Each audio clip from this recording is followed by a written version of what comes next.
தொழுகை முடிந்தவுடனே சட்டென இரண்டு கரத்தை உயர்த்தி அல்லாஹ் எனக்கு இது வேண்டும் அது வேண்டும் என்றால் அந்த பிரார்த்தனை ஏற்றுக்கொள்ளப்படாது.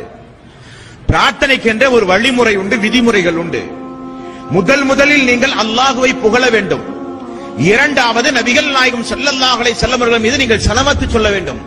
மூன்றாவது தான் நீங்கள் உங்களுக்காக வேண்டி துஆவே செய்ய வேண்டும். இது துஆவினுடைய முறை.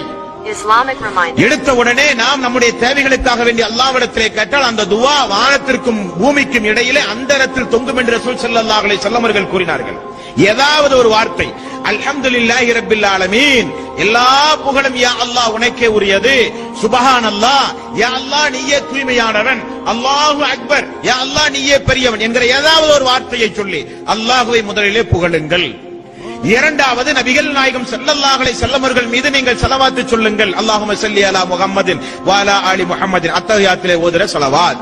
மூன்றாவது தான் நீங்கள் உங்களுக்காக, உங்களுடைய குடும்பத்திற்காக, உங்களுடைய கபர் வாழ்க்கை மறுமை வாழ்க்கைக்காக, ஹிதாயத்திற்காக எல்லாம் அல்லாஹ்விடத்திலே கேட்க வேண்டும். அதைத்தான் அல்லாஹ் ரப்பல் ஆலமீன் சொல்கிறான், வலில்லாஹில் அஸ்மாஉல் ஹுஸ்னா ஃபத்ஊஹு பிஹா. அல்லாஹ்வுடைய திருநாமங்களை மையமாக வைத்து அல்லாஹ்வுடைய அழகிய திருநாமங்களை கொண்டு அல்லாஹ்வை நீங்கள் ஒவ்வொருவரும் அழையுங்கள் என்று அல்லாஹ் ரப்பல் ஆலமீன் சொல்கிறான்.